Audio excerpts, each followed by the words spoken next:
Liverpool premier league champion হলো দুর্দান্ত স্টাইলে।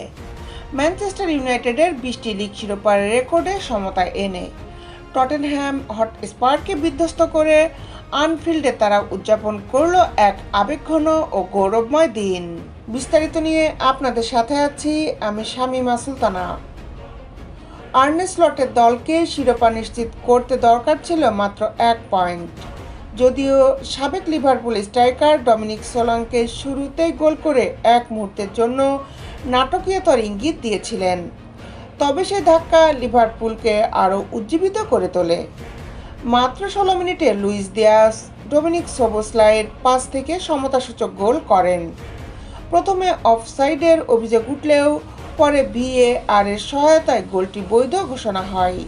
8 মিনিট পর অ্যালেক্সিস ম্যাক অ্যালিস্টারের এক অবিশ্বাস্য দূরপাল্লার শটে গোলকিপার গুলিয়েলমো ভিকারিওকে পরাস্ত করে লিভারপুলকে এগিয়ে নেন।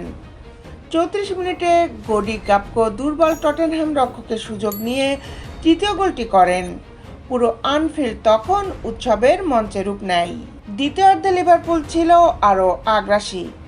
63 মিনিটে মোহামেডান সালাহ তার চিরচেনা কাট ইন করে গোল করেন এবং এরপর গ্যালারি থেকে পাওয়া এক ভক্তের মোবাইল দিয়ে সামনের স্মরণীয় সেলফি তোলেন।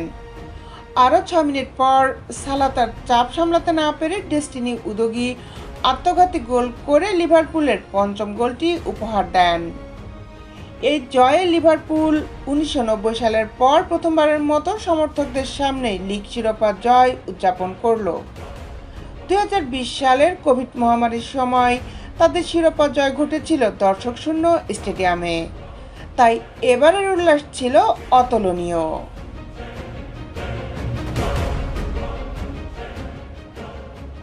দেশ বিদেশের খেলার আপডেট নিউজ পেতে আমাদের সাথেই থাকুন। Justice sports, Dhaka.